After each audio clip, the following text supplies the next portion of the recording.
11절부터 18절 함께 읽겠습니다. 마리아는 무덤 밖에 서서 울고 있더니 울면서 구부려 무덤 안을 들여다보니 흰옷 입은 두 천사가 예수의 시체 뉘었던 곳에 하나는 머리편에 하나는 발편에 앉았더라. 천사가 이르되 여자여 어찌하여 우느냐. 이르되 사람들이 내 주님을 옮겨다가 어디 두었는지 내가 알지 못함이니이다. 이 말을 하고 뒤로 돌이켜 예수께서 서 계신 것을 보았으나 예수이신 줄을 알지 못하더라. 예수께서 이르시되 여자여 어찌하여 울며 누구를 찾느냐 하시니 마리아는 그가 동산지기인 줄 알고 이르되 주여 당신이 옮겼거든 어디 두었는지 내게 이르소서. 그리하면 내가 가져가리이다. 예수께서 마리아야 하시거늘 마리아가 돌이켜 히브리말로 라보니 하니 이는 선생님이라는 말이라. 예수께서 이르시되 나를 붙들지 말라. 내가 아직 아버지께로 올라가지 아니하였노라. 너는 내 형제들에게 가서 이르되 내가 내 아버지 곧 너희 아버지 내 하나님 곧 너희 하나님께로 올라간다 하라 하시니 막달라 마리아가 가서 제자들에게 내가 주를 보았다 하고 또 주께서 자기에게 이렇게 말씀하셨다 이르니라. 아멘. 오늘은 우리 주님께서 부활하신 것을 기념하는 부활절입니다. 우리 예수님은 부활하셨습니다. 다시 살아나셨습니다. 세상의 모든 것은요, 시작이 있으면 반드시 끝을 향해 달려가게 되어 있지요. 태어나면 죽음을 향해, 출발하면 결승선을 향해 가게 되어 있어요. 시작에서 끝으로, 처음에서 마지막으로, 그것이 우리네 삶이고 인생입니다. 그러나 모든 것이 끝났을 때, 끝났다고 여겨질 때 비로소 시작되는 이야기가 있어요. 나의 이야기가 끝이 날 때에 주님의 이야기는 비로소 시작이 됩니다. 우리가 나 자신을 부인할 때, 내 힘으로는 안 되는구나. 내 지혜로는 어쩔 수가 없구나. 내 능력은 고작해야 여기까지구나. 이것을 깨닫고, 그래서 자포자기하는 게 아니죠. 나의 약함, 연약함을 인정하고, 그래서 누구를 붙들어야 합니까? 하나님 아버지. 우리 주님을 붙잡고 주님께 맡기고 주님께 매달리면 그때 하나님이 친히 우리의 힘이 되어주시고, 그때 하나님이 우리의 지혜가 되어주시며, 그때 하나님이 우리의 능력이 되어주시는 거예요. 그래서 나의 이야기는 끝나고 하나님과 함께 써내려가는 믿음과 동행의 이야기가 시작되는 겁니다. 예수님이 십자가를 지실 당시 사람들은요 모두 끝이라고 여겼어요. 제자들은 예수님이 잡히시고 십자가를 지실 때에 모두 끝났구나. 내가 따랐던 예수도 끝났고 내 인생도 끝났다. 혼비백산이 되어 도망을 칩니다. 대제사장과 서기관들, 장로들은요 십자가에 달린 예수를 보면서 저 꼴 보기 싫은 예수의 이야기 여기서 끝이구나 이렇게 생각을 했어요. 실제로 예수님은 십자가에서 숨을 거두셨습니다. 물과 피를 다 쏟으셨어요. 십자가 앞에서 지켜보던 사람도, 또 도망을 치고 숨어있던 사람들도 끝났다, 모두 다 끝이다 그렇게 믿었어요. 그러나 우리 주님은요, 우리가 마침표를 찍을 때 바로 거기서부터 새로운 이야기를 다시 써내려 가셨습니다. 요한복음 12장 24절 함께 읽겠습니다. 시작. 내가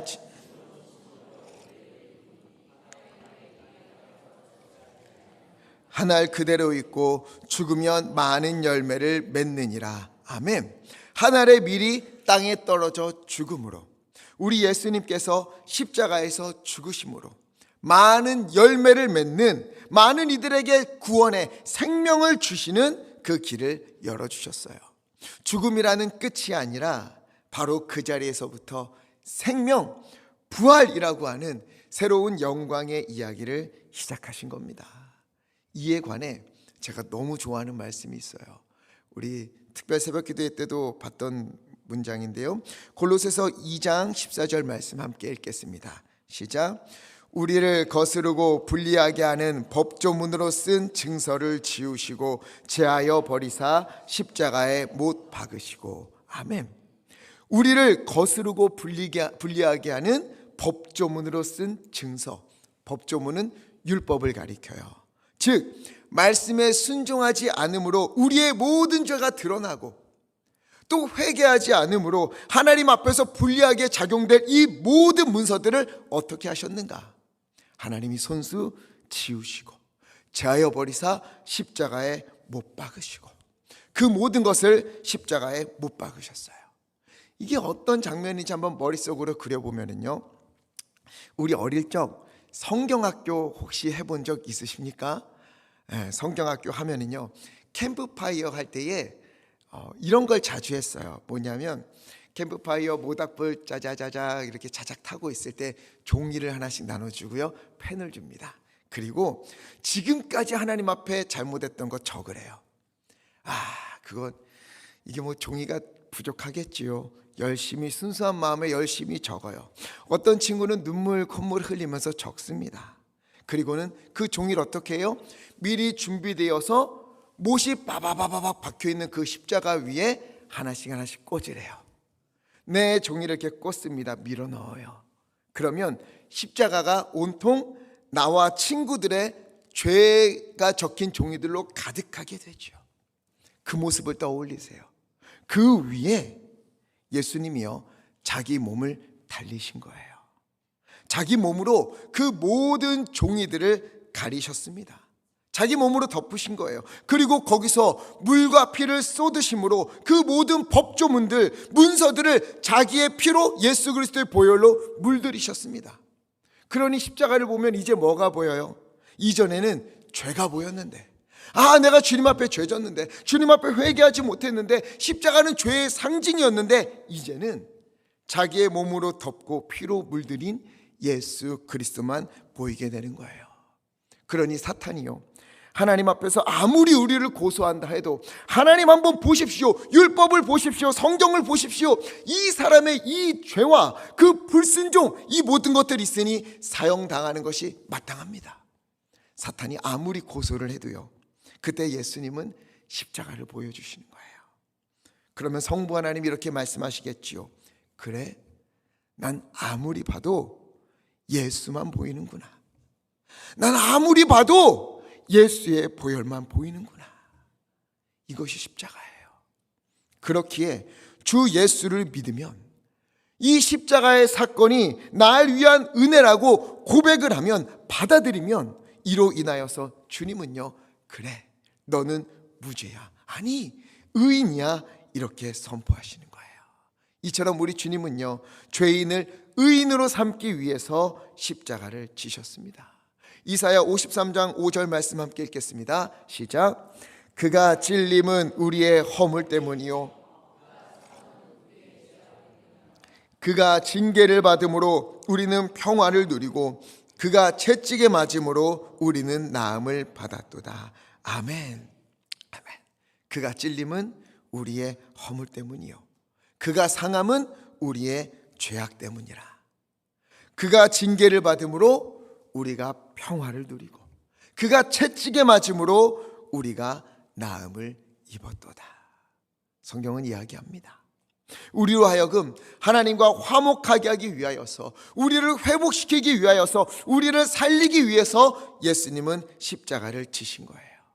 그러나 그 십자가는 징계와 채찍으로 끝을 맺는 게 아니라, 죽음으로 끝이 맺는 것이 아니라 하나님과 화목의 시작이요, 생명과 회복과 부활의 시작으로 다시 주님이 열어가신 것입니다. 그렇게 우리가 주님의 십자가 앞에서 나의 교만을 내려놓고, 나의 욕심과 이기적인 마음, 하나님보다 세상을 더 사랑하는 마음을 다 내려놓고 주님 뜻대로 살겠다고 고백을 할 때, 지금까지의 나는 죽고 이제 예수로 살겠습니다 고백할 때, 주님이요, 죽음에서 생명으로, 절망에서 소망으로, 통곡에서 기쁨으로 우리를 다시 살리시고 인도하시는 줄 믿습니다. 그 이야기가 오늘 본문에 담겨 있는 거예요. 1절에 보면 안식 후 첫날, 아직 어두울 때에, 안식 후 첫날 주일 오늘 새벽녘이에요. 아직 해도 뜨기 전에 한 여인이요, 예수님의 시신이 놓였던 무덤으로 찾아왔어요. 그녀의 손에는 향품이 들려 있었습니다. 당시 유대인들은요, 죽은 이의 몸에 향품을 발라주었어요. 향품을 바르는 것은 이 시체가 썩지 않게 보존하기 위함이 아닙니다. 시체가 시간이 지나면서 부패하고 악취가 나기 마련인데, 이 악취를 가리기 위해서 향품을 발라주었어요. 그럼 예수님이 숨지시고 무덤에 들어가실 때 사람들이 예수님의 시신에 향품을 바르지 않았을까? 그건 아니에요. 예수님이 십자가에서 숨을 거두셨을 때 아리마대 요셉이라고 하는 사람이요, 자기를 위해 준비해 두었던 새 무덤에 예수님의 시신을 모십니다. 이때 마가복음 14장 46절을 보면 세마포를 사서 그걸로 예수님의 몸을 정성스럽게 감싼 것을 보면 요셉은 분명 향품을 발랐을 거예요. 그럼에도 막달라 마리아는요, 예수님을 너무 사랑해서 그 은혜에 감사해서 한 번 더 그 몸에 향품을 바르고 싶어서, 조금이라도 더 그 악취를 가리고 싶어서 그곳에 찾아온 거예요. 그렇게 무덤으로 왔는데 생각지도 못한 일이 벌어집니다. 돌문이, 무덤을 가리고 있던 돌문에 옮겨져 있는 거예요. 아니, 이게 무슨 일인가? 깜짝 놀라서 무덤 안으로 뛰어갔어요. 어찌된 일인지 아무리 둘러봐도 예수님의 시신을 찾을 수가 없는 겁니다. 당황한 그녀는요, 제자들에게 달려갔어요.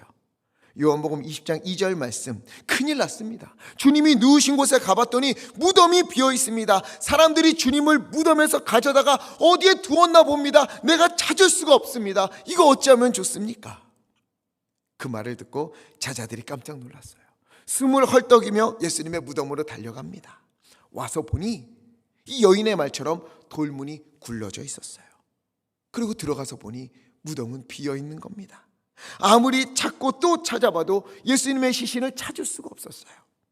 예수님이 누우셨던 곳에는 시신을 쌌던 세마포, 수의가 쌌던 그대로 놓여져 있었고, 또 조금 떨어진 곳에는 수건, 머리를 감쌌던 수건이 놓여져 있을 뿐입니다. 자, 여러분, 이 장면을 함께 머릿속으로 그려봤으면 좋겠어요. 상상해 보세요. 막달라 마리아, 베드로 그리고 요한이 본 것은 빈 무덤이에요. 무덤이 비어 있어요. 그곳에 예수님의 시신을 찾을 수가 없습니다. 돌문은 굴러져 있었고 안은 아무도 없어요. 그리고 그 안에 예수님이 누우셨던 곳을 한번 그려보세요. 이 누우셨던 곳을 보니까 뭐가 있다고요? 세마포, 수의, 예수님의 몸을 감쌌던 수의가 그 자리에 쌌던 그대로 놓여 있습니다. 그리고 수건은 머리를 감쌌던 그 수건은 딴 곳에, 조금 떨어진 곳에 잘 쌌던 그대로, 이것은 잘 개어져 있었다, 이걸 뜻해요. 그렇게 개어져 있는 거예요. 자, 이 장면이 우리에게 보여주고자 하는 것은 무엇일까? 막달라 마리아가 말한 것처럼 누군가 예수님의 시신을 훔쳐갔다, 이걸 뜻하는 걸까요? 제가 중학교 때 일입니다. 학교 수업을 마치고 집으로 달려갔어요. 얼른 숙제하고 친구들하고 놀러 가려고. 그래서 집으로 왔습니다. 그런데 그날 이상하게 집 문을 여는데 기분이 썩 유쾌하지가 않았어요. 왜, 여러분 그런 거 있지 않아요? 촉이 있었어요. 문을 열기도 전에 이미 찜찜했어요. 뭔가 이상해요. 혹시나 하고 문을 열고 들어가 보니까 아니나 다를까 집이 난장판이 되어 있었습니다. 서랍이란 서랍은 다 열려 있었고요. 장롱에 있던 물건들이며 서랍에 있던 옷가지들이며 뭐 다 방바닥에 널브러져 있었어요. 도둑이 든 거예요. 깜짝 놀란 저는요, 다른 거 다 제쳐두고 우선 제 책상으로 달려갔습니다. 서랍 한 구석에 제가 아끼고 아껴가며 모아놨던 비상금이 있었거든요. 가서 보니까, 서랍을 열어보니까 예수님의 빈 무덤처럼 제 서랍에 저금통도 비어 있었습니다. 전 재산 25,000원. 야, 그거 모으기 얼마나 힘들었는데 그것도 가져간 거예요. 치사하게. 그날 집 정리하느라 온 가족이요 고생을 했습니다. 그러면서 확실히 알게 된 게 있어요. 도둑이 들면 치우고 가지 않는구나. 영화에서처럼 흔적도 없이 왔다가 뭐 하나 싹 훔쳐서 흔적도 없이 사라지는 이거 불가능한 일이구나. 당연한 일이에요. 어떤 도둑이요 집안에 들어와서 물건 훔친 다음에 다 뒤진 다음에 양심의 가책을 느껴서 아이고 내가 정리라도 하고 가야겠다, 이런 도둑이 어디 있습니까? 그럴 시간이 어디 있어요. 최대한 빨리 도망을 쳐야 하거든요. 예수님의 무덤도 마찬가지겠지요. 만약 예수님의 시신을 훔치는 것이 목적인 사람이 여기에 왔다면 돌문 굴릴 수 있어요. 굴려놨겠지요. 굴렸어요. 그리고 안에 들어가서 예수님의 시신을 어떻게 합니까? 끌어안고 도망가면 돼요. 그런데 무덤 안에 세마포 수위는 고스란히 쌌던 그대로 놓여져 있었다. 여러분, 누군가 예수님을 훔쳐가려고 했다면 어느 세월에 그 쌌던 세마포를 벗겨서 그리고 그 세마포를 쌌던 그대로 정리를 하고 알몸체 안고 가겠습니까? 그리고 누군지 확인하기 위해서 수건을 벗기잖아요. 그럼 벗긴 다음에 그거 내던지고 가지, 그걸 고스란히 개서 옆에다가 따로 두고 그렇게 가겠습니까? 빈 무덤의 모습은요, 세마포가 쌌던 그대로, 또 수건은 잘 개켜져서 조금 떨어진 곳에 있었어요. 여러분, 이게 뭘 뜻하는 겁니까?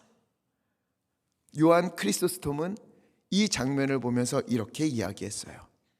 빈 무덤 안에 있던 그대로의 세마포와 잘 개켜진 수건이야말로 예수님이 부활하셨다는 증거다. 맞는 말이지요. 누군가 훔쳐갔다면 이런 모습일 수가 없어요. 예수님의 시신만 사라진 채 예수님의 몸을 감쌌던 수의와 세마포가 그 모습 그대로 남겨져 있고 머리를 감쌌던 수건이 잘 개켜져 있다는 것은 예수님이 부활하셔서 수건을 겠든지 아니면 주의 천사들이 와서 정성스럽게 개켜 놓았든지 어쨌든 이것은요, 예수님이 부활하셨다는 귀한 징표가 되는 거예요. 이 징표를 막달라 마리아와 제자들이 봤어요. 분명 봤어요. 하지만 이들은 이 세마포와 수건을 보고 부활을 떠올리지 못했습니다. 왜? 지금 모두 어떤 생각에 사로잡혀 있습니까? 예수님은 십자가에서 어떻게 되셨다? 숨지셨다. 예수님은 끝났다. 예수님을 따르던 우리도 끝났다. 여기에는 소망이 없다. 희망이 없다. 그러니 아무리 세마포가 그대로 있고 머리를 감쌌던 수건이 개켜져 있다 하여도 그걸 보고 부활하셨다는 것을 떠올리지도 생각하지도 믿지도 못했어요. 예수님은요, 십자가에서 죽으시고 사흘 만에 부활할 것을 이미 이전에 3차례나 제자들에게 말씀해 주셨어요. 고난당하고 십자가를 지고 죽을 것이며 여기서 끝이 아니요 사흘 만에 다시 살아날 것이다. 제자들은 틀림없이 들었어요. 3번을 말씀하셨어요. 그럼에도 그들은요, 예수님의 죽음이 다가오자, 눈앞에 보이자 부활의 말씀을 기억하지 못합니다. 떠올리지 못해요. 설령 떠올렸다 해도 믿지를 못했습니다.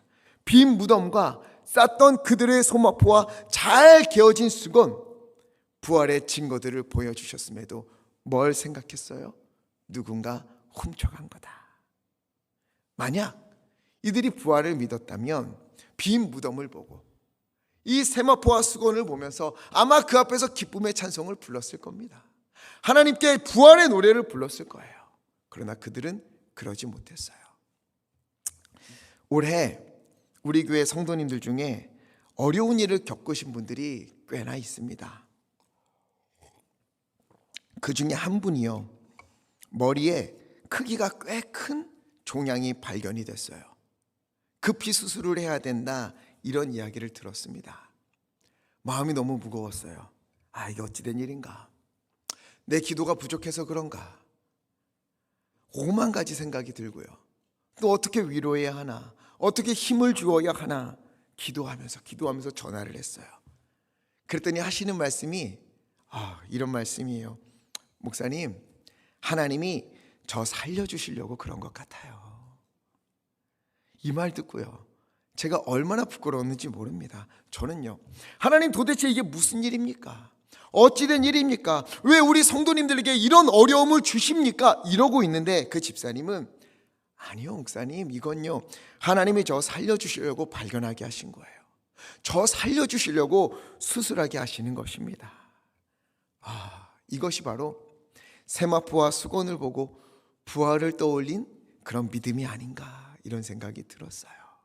이분만이 아니에요. 우리 성도님들 중에 이런 믿음을 가지고 이 신앙의 길을 걸으시는 분들이 얼마나 많은지 모릅니다. 남들이 보기에는 고난이고 이거 왜 이런 일들을 주시는가 하는 것을 보면서도 믿음으로 주님을 바라보고 주님의 부활을 떠올리는 이들이 얼마나 많은지 몰라요. 그래서 제가 정말 감사합니다. 우리 주님은요, 우리에게 이미 너무도 많은 말씀을 들려주셨어요.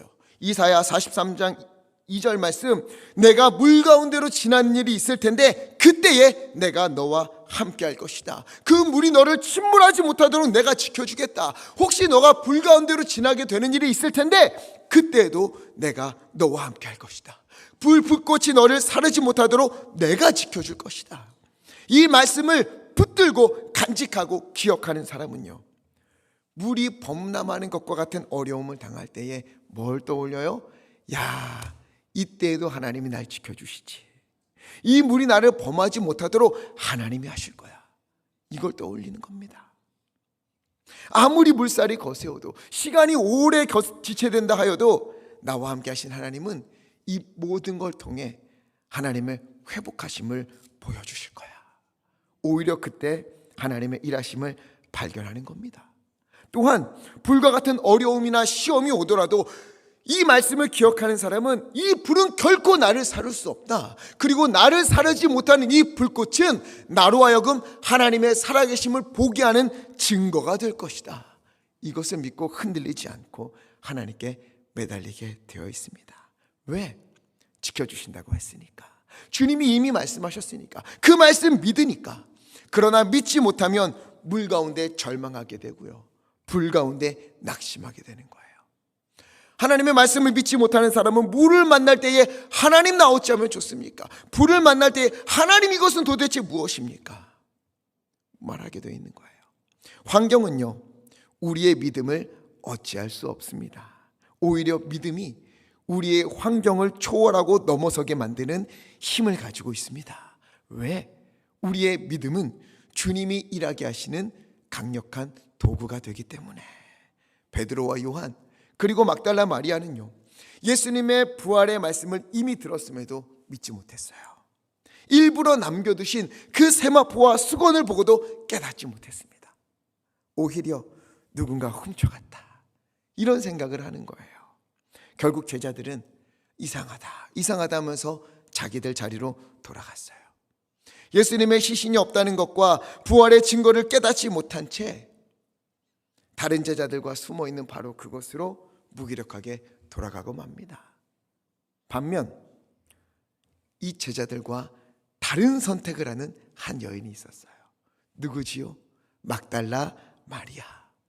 이 여인은요, 그 자리를 떠날 수가 없었어요. 예수님이 보이지 않는데, 시신이 없는데, 지금 가지고 온 향품도 발라드리지 못했는데 어떻게 자리를 떠날 수 있겠는가? 물론 자리를 떠나지 않는다고 딱히 할 수 있는 것은 없어요. 무덤 안을 다시 한번 살펴보고 다시 한번 갔다 오고 주변을 살피고 돌아다니고 찾고 또 찾다가 결국 그녀는 어떻게 하는가? 11절에 마리아는요, 무덤 밖에 서서 울고 말았습니다. 그녀의 울음은 훌쩍 흐느끼는 그런 울음이 아니에요. 계속해서 쉬지 않고 끊임없이 울었고 또 슬픔에 복받친 대성통곡이었습니다. 엉엉 울었어요. 가슴을 치며 울었어요. 피를 토하는 심정으로 울었어요. 지금 이 여인 막달라 마리아가 무덤 앞에서 통곡하며 쉬지 않고 울었던 이유가 뭐라고요? 예수님의 시신이 없었기 때문에. 그래서 슬퍼하며 울고 있는 거예요.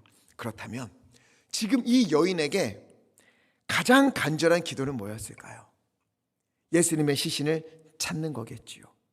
예수님의 시신을 찾아서 다시 제자리에 눕히고 세마포를 입히고 수건을 덮고 그리고 준비해온 향품을 바르는 것, 이것이 빈 무덤 앞에서 대성통곡하고 있는 막달라 마리아가 가장 바라고 가장 원하는 기도였습니다. 아마도 그녀는요, 울면서 계속 기도하고 또 기도했을 거예요.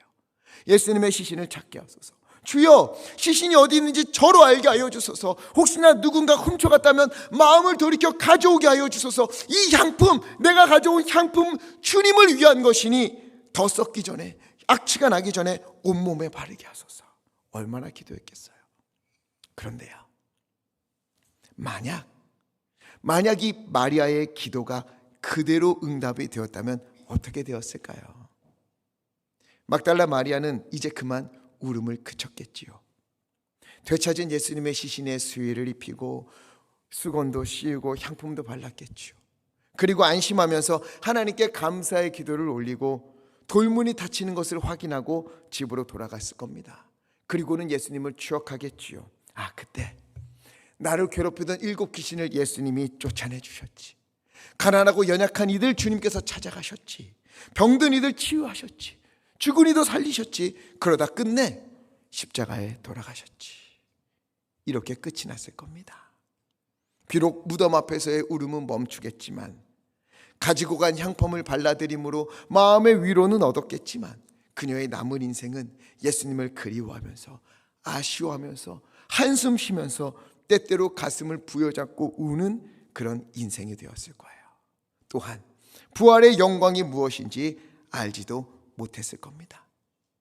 그러나 우리 주님은 빈 무덤 앞에서 통곡하는 그녀의 기도에 응답하셨지만 그대로 응답하시지는 않았어요.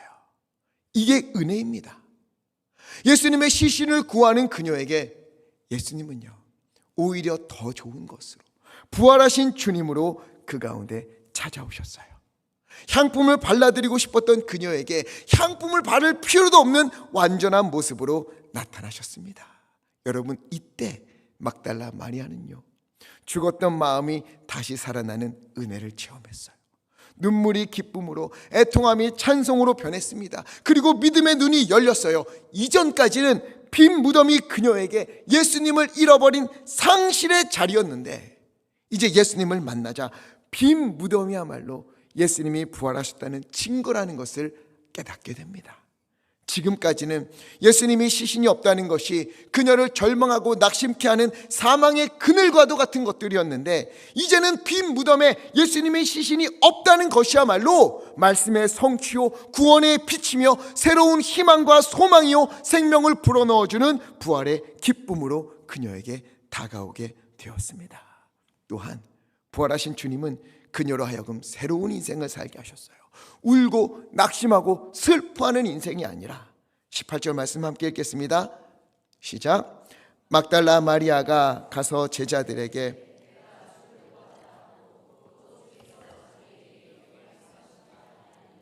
아멘. 이제 그는요, 울 이유가 없습니다. 통곡할 필요도 없어요. 오히려 내가 주를 보았다. 빈 무덤 가운데 살아나신 예수님을 보았다. 내가 시신을 찾고 있었는데 부활하신 예수님이 나에게 찾아오셨다. 예수님을 증거하는 증인된 삶을 시작하게 된 겁니다. 오늘 막달라 마리아가 만난 부활의 예수님을 우리도 만나기를 간절히 바랍니다. 우리도 살다 보면요, 때때로 막달라 마리아와 같은 빈 무덤을 마주할 때가 있어요. 믿음으로 사는데, 기도하며 사는데 어느 순간 내가 믿음으로 살아왔던 결과가 빈 무덤인가? 내가 주님 앞에 간절히 기도했던 결과가 바로 이 빈 무덤인가? 그 앞에서 눈물을 흘리며 애통하며 통곡하는 일들이 우리 가운데 있었을지 모릅니다. 또 지금 빈 무덤 앞에 눈물을 흘리는 분들이 우리 가운데 있는지도 모르겠습니다. 구하고 찾고 두드리면서 믿음으로 살아왔는데 어느 순간 내 앞에 나타난 것은 빈 무덤이요, 예수님의 시신을 찾지도 못하는 그런 아픔이, 그런 상실감과 허탈함, 무력감이 우리 앞에 다가오고 빈 무덤 앞에서 울고 있는 마리아와 같은 일들이 우리 가운데 있는지 모릅니다. 여러분, 그렇다면 오늘 마리아처럼 그 앞에서 우십시오. 통곡하십시오. 예수님을 찾으십시오. 제자들처럼 자기들 자리로 돌아가지 말고 이게 무슨 일이지 하고 그냥 돌아가지 말고 그 자리에서 주님 앞에서 우십시오. 주님을 찾기 전에 내가 떠나지 않겠다. 주여, 이 빈 무덤이 부활의 증거로 내가 다가오기 전에는 내가 떠나지 않겠다. 그렇게 우십시오. 주님을 찾으십시오. 주님께 매달리십시오. 예수님의 시신을 찾던 마리아가 부활하신 주님을 만나게 된 것처럼 주님, 우리 가운데 임하여 주시옵소서 간구하며 주님 앞에 기도하십시오. 그러면 주님은요, 우리가 만난 그 빈 무덤 앞에 찾아오셔서 누구야 어찌하여 우느냐, 누구야 어찌하여 우느냐, 가만 잘 봐봐. 내가 이 가운데에 너를 위한 회복의 길들의 징표를 남겨둔 것을 너가 보게 될 거야. 너가 지금 절망의 시선을 빼앗겼어. 낙심 가운데 시선을 빼앗겨서 그것을 보지 못하는 거야. 세마포를 봐봐. 그 수건을 봐봐. 내가 너를 위하여 부활의 증거를 남겨뒀고, 그리고 봐봐, 부활한 내가 너의 앞에 오지 않았느냐. 흐르던 눈물을 닦아주시고, 상실감은 은혜로 채워주시고, 무력감은 주님의 능력으로 채워주실 것입니다. 빈 무덤 앞에서 주님의 시신을 구하는데 부활하신 주님이 나타나셔서 우리 앞에 놓여진 그 모든 것들을 주님의 살아계심으로, 주님의 부활하신 은혜로 변화시키시는 은혜를 우리 가운데 부어주실 줄 믿습니다. 부활의 주님이 절망에 빠진 마리아를 회복하신 것처럼, 그녀를 부활의 증인으로 삼아주신 것처럼 우리는 주님을 만나면 어떠한 상황이 있든지, 우리 앞에 어떤 일들이 있든지, 얼마나 큰 빈무덤이 있든지, 얼마나 큰 상실감과 무력감이 있든지, 여러분, 우리는요 부활함으로 다시 시작할 수 있습니다. 믿음의 길에서 넘어지고 실패했어도, 사업이 무너졌어도, 사랑에 실패했어도, 인생의 목적을 잃어버렸어도 부활의 주님을 만나면 주님은 공허에서, 슬픔에서, 병에서, 어려움에서 우리를 반드시 승리케 하실 것입니다. 믿으십시오. 부활에는 깨뜨리는 능력이 있습니다. 주님은 부활로 사망 권세를 깨뜨리셨고, 막달라 마리아의 슬픔을 깨뜨리셨고, 부활을 믿지 못하는 그녀의 불신연치 깨뜨리셨어요. 그녀의 눈물의 인생을 깨뜨리시고 부활의 인생, 부활의 증인된 삶을 살게 하셨습니다. 오늘 이러한 부활의 깨뜨림이 우리 가운데 있기를 간절히 바랍니다. 불신이 깨어지고, 아픔의 일들이 깨어지고, 높은 벽들이 무너지고, 어그러졌던 관계들이 모두 다 깨어져서 거기서부터 다시 시작되는 하나님의 은혜를 맛보는, 이것이야말로 하나님이 살아계신 증거를 나타내시기 위해 나에게 미리 주셨던 일이구나 고백하게 되는 은혜가 우리 가운데 넘치기를 간절히 부탁을 드립니다.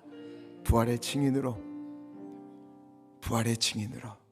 우리의 빈 무덤 앞에서 주님을 만나는 우리의 인생 되기를, 그런 오늘 부활절 되기를 예수 그리스도 이름으로 간절히 축원합니다. 그래서 이 찬양 함께 부르고 싶습니다.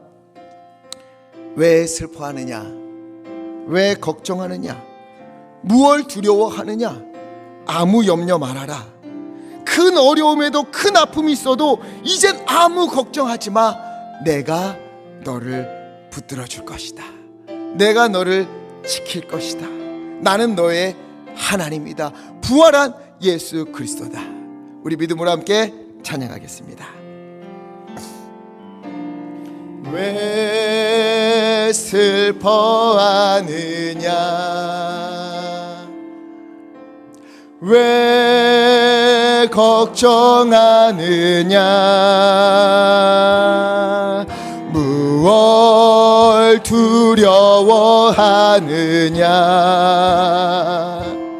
아무 염려 말아라. 큰 어려움에도,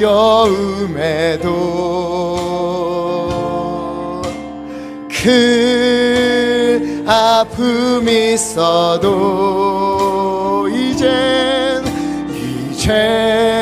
아무 걱정하지 마.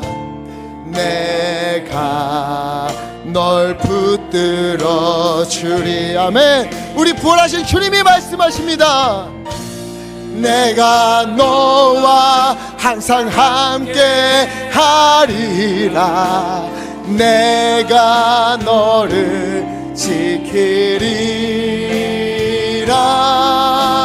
실망치 말고 나를 보아라. 나는 너의 하나님이 내가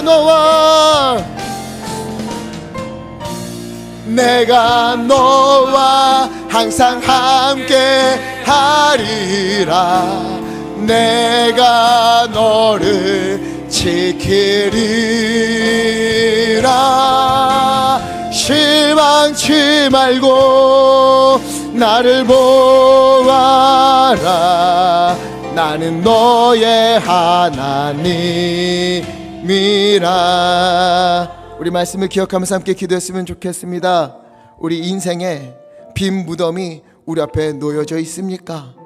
아무리 애써도 아무리 노력해도 넘어설 수 없는, 무너뜨릴 수 없는 일들이 우리 앞에 있습니까?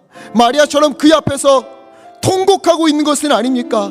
주여 주여, 오늘 마리아처럼 내가 그 앞에서 주님을 찾아오니 하나님의 설령 내가 주님의 시신을 구한다 할지라도 부활하신 주님께서 마리아에게 찾아오신 것처럼 아버지여 우리 가운데 임재하여 주시사 내가 알지 못하던 일들로, 내가 생각하지 못했던 일들로 이 모든 것들을 회복시키시고 부활하시고 우리에게 은혜로 주시는 그 놀라운 일들을 우리에게 아버지 부어 주시옵소서. 하나님의 부활의 은혜를 우리 가운데 허락하여 주시옵소서. 주여 힘차게 해주시고 합심하여 함께 기도하겠습니다. 주여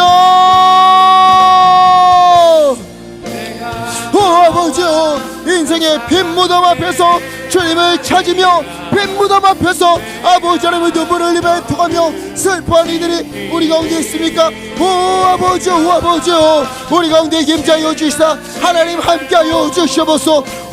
잡아 주시옵소서. 부활하신 주님이 막달라 마리아를 찾아가셔서 그녀의 인생을 변화시키신 것처럼 빈 무덤을 부활의 증거로 바꾸어 주신 것처럼 아버지 우리 가운데 임재하여 주시옵소서. 부활의 주님이시여, 죽음을 생명으로 바꾸시고 사망을 아버지 부활로 변화시키신 주님이시여, 우리 앞에 놓여진 그 빈 무덤이 아버지의 세마포와 수건이 아버지 하나님이여 이제는 우리의 눈물의 증거가 아니요 주님이 함께 하시고 부활하신 주님을 나타내는 증거로 주님 변화시켜 주시옵소서. 그리고 우리로 하여금 아버지 하나님이여 주님의 증인으로, 주님의 증인된 삶으로 살 수 있도록 주여 잡아 주옵소서. 내가 너와 항상 함께 하리라. 내가 너를 지키리. 실망치 말고 나를 보아라. 나는 너의 하나님이라. 살아계신 아버지 하나님, 이 시간 부활의 은혜에 감사하여 우리의 마음을 모아 주님께 예배를 올려드립니다. 또한 우리의 생명과 시간과 달란트와 물질, 이 모든 것이 주님의 은혜임을 알기에 11조로 감사헌금으로 또 여러 제목의 헌금으로 주님 앞에 올려드립니다. 강단의 아름다운 꽃과 화분과 성미도 주님 앞에 올려드립니다. 주여 주님의 은혜에 너무 감사하여 이것밖에 드릴 것이 없어 과부의 두랩돈같이 정성을 닮아 삶을 담아 주님께 올려드리오니 기뻐 받아 주시옵소서. 하나님, 우리 성도님들에게 주님께서 오늘 찾아가 주옵소서. 빈 무덤 앞에서 눈물 흘리는 막달라 마리아에게 예수 그리스도의 시신을 구했지만 부활하신 주님이 찾아가셔서 그녀의 모든 것을 변화시키신 것처럼 오늘 인생의 빈 무덤 앞에서 아버지 눈물 흘리며 애통하는 우리 성도님들 주님 찾아가시사 부활하신 주님의 은혜를 맛보도록 붙잡아 주시옵시고, 힘들게 하고 낙심케 하던 그 빈 무덤이 세마포와 수건이 이제는 주님의 살아계심을, 주님의 부활을 증거하는 일들로 우리 가운데 기억되도록, 우리 가운데 보여지도록, 우리 가운데 나타나도록 주 하나님 모든 것을 변화시켜 주시옵소서. 영혼이 살아나고 육신이 회복되고 가정이 일어나고 모든 일에 부활의 은혜로 형통케 되는 놀라운 은혜로 덧입혀 주옵소서. 우리의 소망이시오 우리를 위하여 다시 살아나신 부활하신 예수 그리스도 이름으로 간절히 기도하옵나이다. 아멘.